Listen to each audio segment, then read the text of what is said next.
வணக்கம். இப்போ எல்லாவற்றையும் துறந்துட்டு ஒரு காட்டுல பிச்சை பாத்திரத்தோட உட்கார்ந்திருக்கிற ஒரு மனிதரையும், மறுபுறம் மாபெரும் சாம்ராஜ்யங்களை உருவாக்குன ஒரு ஈடு இணையற்ற அரசியல் தந்திரியையும் ஒரே அறையில உட்கார வச்சா எப்படி இருக்கும்னு சற்று நினைத்து பாருங்கள். ம், இது ரொம்பவே சுவாரஸ்யமான ஒரு கற்பனை தான். ஆமா, உலக வாழ்க்கையே வெறுத்த ஒரு ஞானி, இன்னொரு பக்கம் உலகையே ஆள நினைத்த ஒரு வியூகவாதி. இவங்க ரெண்டு பேருக்கும் இடையில எந்த ஒரு சின்ன விஷயத்திலாவது ஒத்த கருத்து இருக்கும்னு நம்ம நம்பிக்க மாட்டோம் இல்லையா? நிச்சயமா நினைக்க மாட்டோம். ரெண்டு பேரும் முற்றிலும் வேறுபட்ட துருவங்களாச்சே. ஆனா இன்னைக்கு நம்ம செய்ய போற இந்த ஆழமான அலசல்ல ஒரு மாபெரும் ஆச்சரியம் நமக்கு காத்துக்கிட்டு இருக்கு. அந்த ஆச்சரியம் என்னன்னா, முற்றிலும் இருவேறு துருவங்களான புத்தரும் சாணக்கியரும் மனிதர்களின் நிம்மதியான வாழ்க்கைக்கு காட்டும் பாதைகள் வியக்கத்தக்க வகையில ஒன்றோட ஒன்று மிக துல்லியமா பொருந்துது. ஆமா, இது கேட்கவே ரொம்ப ஆச்சரியமா இருக்கு. அதாவது இந்த முரண்பாடான ஜோடியின் சிந்தனைகள் எப்படி ஒரே நேர்கோட்டில் பயணிக்குது அப்படிங்கறத எந்த ஒரு ஆழமான விஷயத்தையும் எளிதாக புரிந்து கொள்ள விரும்பும் உங்களுக்காகவே இன்னைக்கு நம்ம விரிவாக பேச போறோம். சரி, இதை நம்ம சற்று விரிவாக அலசுவோம். கண்டிப்பா.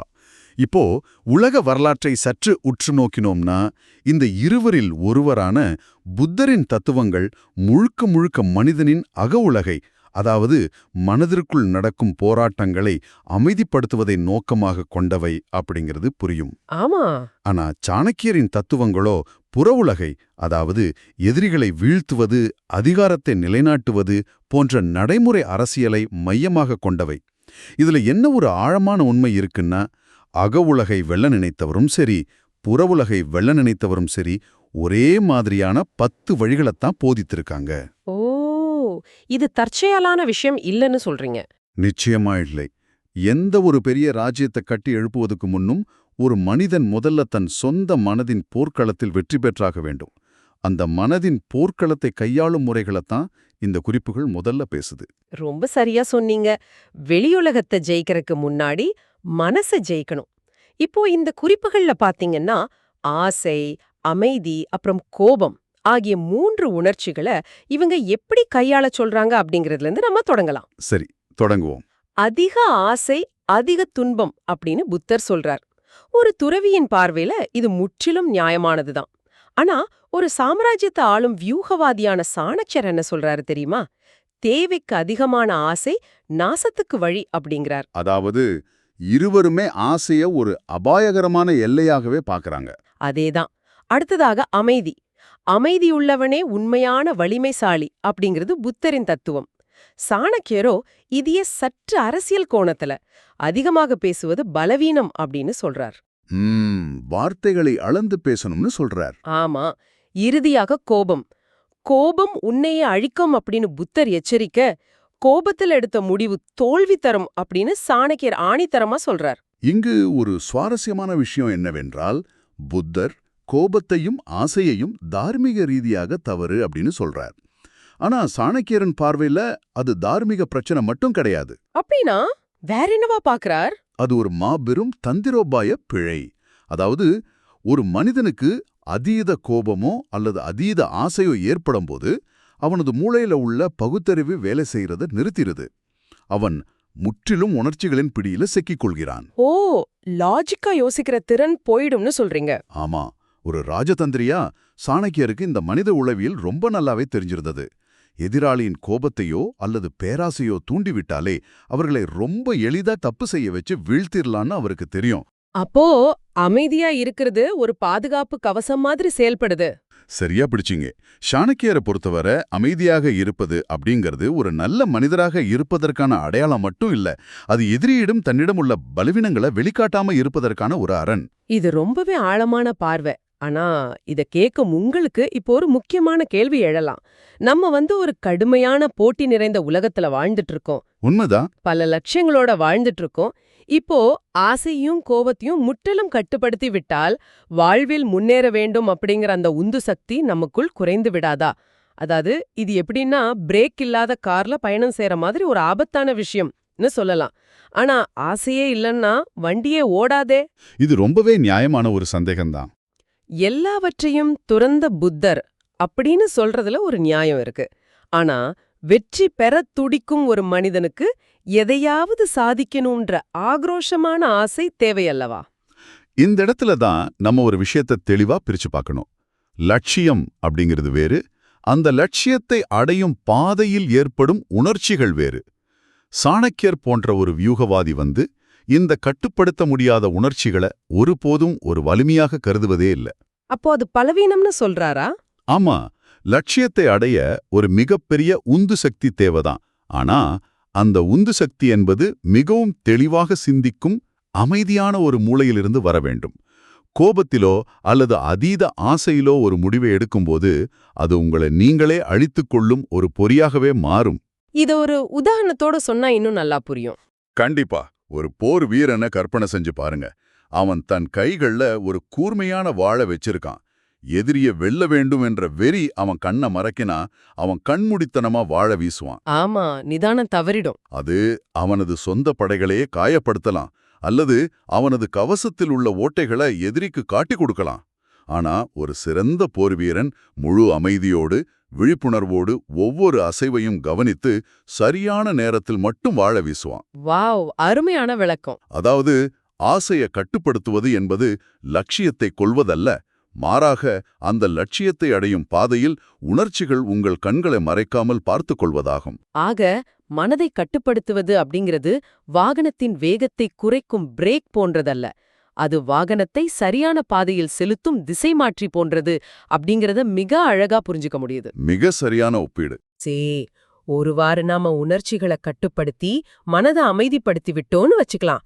இந்த தெளிவான மனதுடன் நடைமுறை உலகில் களத்தில் இறங்கி எப்படி செயல்பட வேண்டும் என்ற அடுத்த கட்டத்துக்கு நாம நகரலாம்.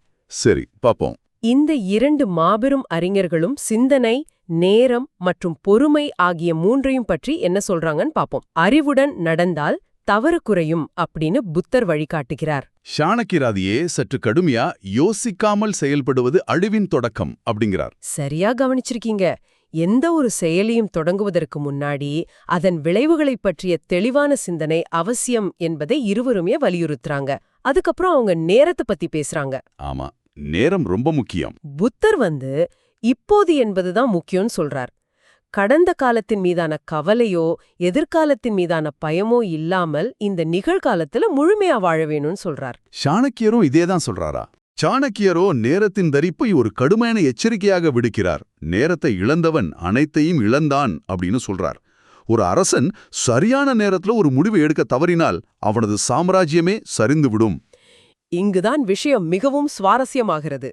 நாம இதுவரை பேசின குறிப்புகளை தாண்டி இந்த இடத்துல ஒரு முரண்பாடு இருப்பதை நீங்கள் கவனித்திருக்கலாம். என்ன முரண்பாடு?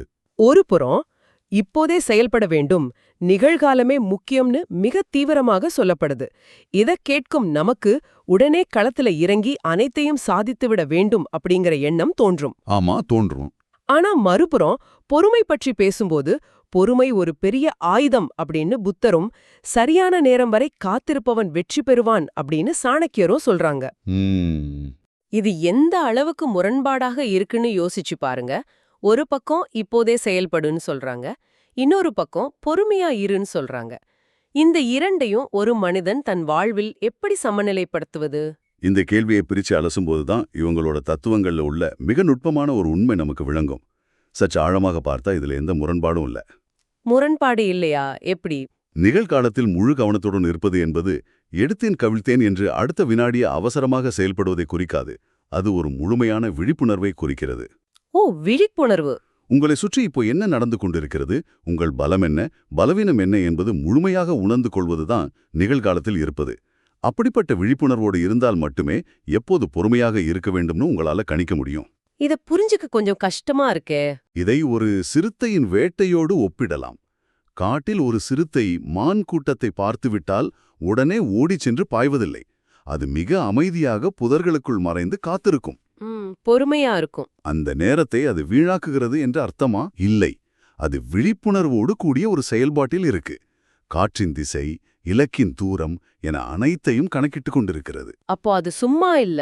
நிச்சயமா இல்ல. அது இலக்கிற்கான காத்திருப்பு. எப்போது அந்த சரியான தருணம் வருகிறதோ அப்போது அது தன் முழு ஆற்றலையும் வெளிப்படுத்தும்.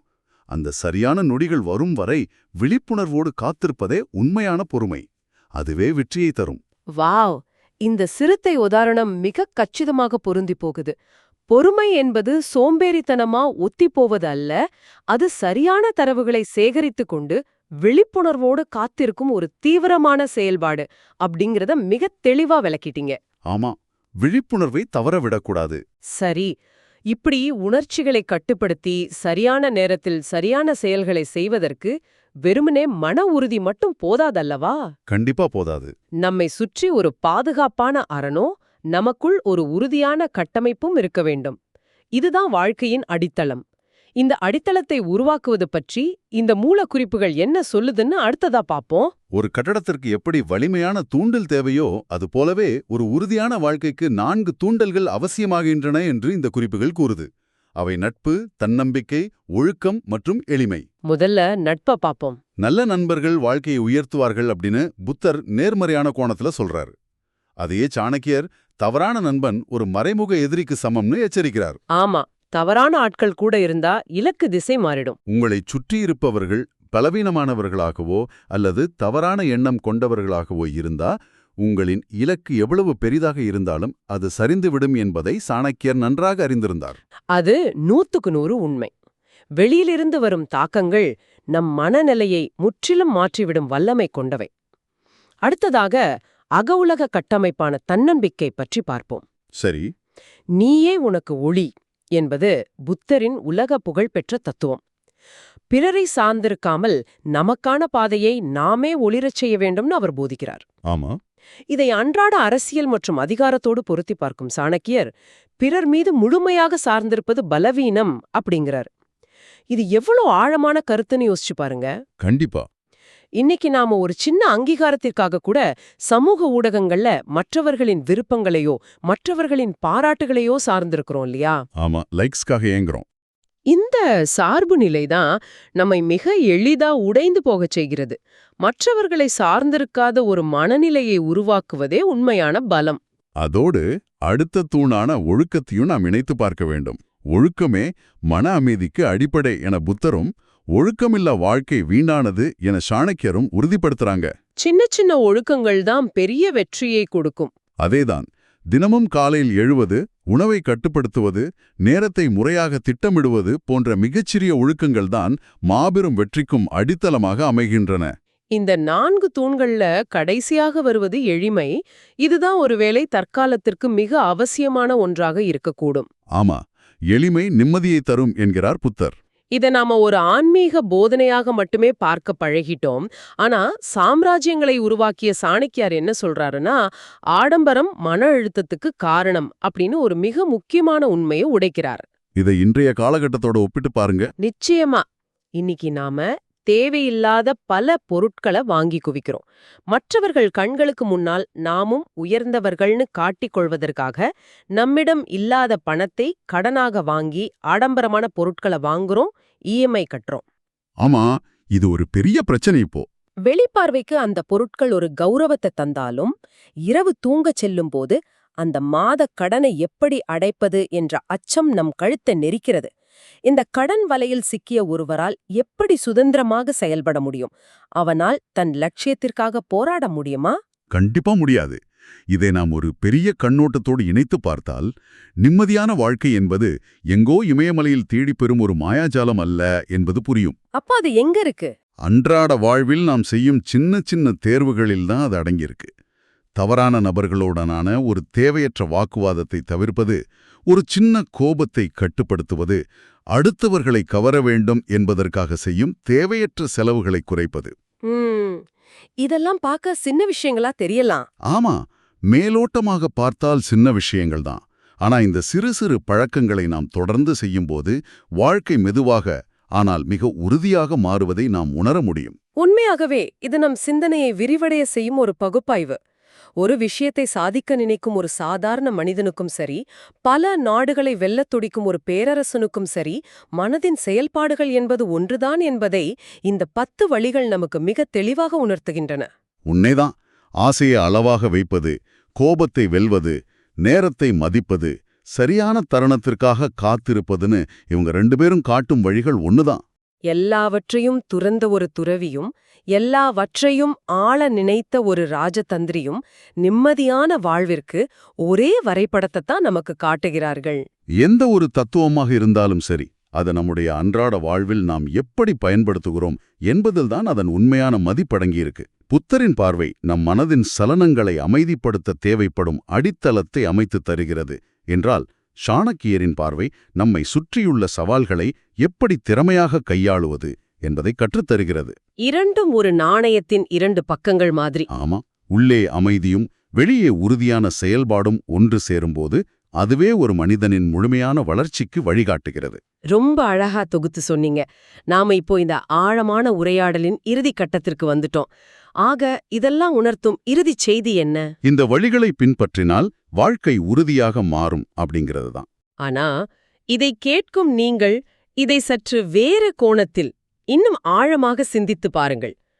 நாட்டை ஆளும் ஒரு மாபெரும் அரசியல் வியூகவாதிக்கும் நாட்டை துறந்து காட்டுக்குச் சென்ற ஒரு சந்நியாசிக்கும் வாழ்க்கையில் நிம்மதியையும் வெற்றியையும் பெற இதே வழிகள்தான் தேவைப்படுகிறது என்றால் ஒரு விஷயம் ரொம்ப தெளிவா புரியுது இல்லையா? ஆமா, அந்த நிம்மதி அப்படிங்கிறது சூழ்நிலையே சார்ந்ததில்ல. அதேதான். நிம்மதி அல்லது வெற்றி என்பது நாம் எங்கு வாழ்கிறோம், என்ன வேலை செய்கிறோம், நம் வங்கிக் கணக்கில் எவ்வளவு பணம் இருக்கிறது என்ற வெளியுலகச் சூழ்நிலைகளை சார்ந்ததே அல்ல. ஒருவன் அரண்மனையில் இருந்தாலும் சரி, காட்டில் இருந்தாலும் சரி, அவனது நிம்மதி என்பது முற்றிலும் அவனது மனதின் உள்ளே அவன் கட்டமைக்கும் இந்த சின்ன சின்ன பழக்கங்களை மட்டுமே சார்ந்ததல்லவா? 100க்கு 100 உண்மை. வெளியுலகம் உங்களுக்கு எந்த சவாலை கொடுக்கிறது என்பதை விட உங்கள் மனதின் போர்க்களத்தை நீங்கள் எப்படி கையாளுகிறீர்கள் என்பதில்தான் அனைத்தின் விடையுமே அடங்கியிருக்கிறது. அப்படியானால் இன்று உங்கள் எந்த சிறிய பழக்கத்தை நீங்கள் மாற்றப் போகிறீர்கள்?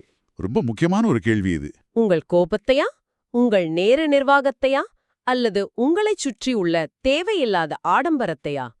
இந்த கேள்வியோடு இன்றைய ஆழமான உரையாடலை நாம் நிறைவு செய்வோம். இதை சிந்தித்துப் பாருங்கள். மீண்டும் ஒரு சுவாரஸ்யமான தலைப்போடு பல புதிய தகவல்களோடு உங்களை சந்திக்கிறோம். அதுவரை விடை பெறுகிறோம். நன்றி.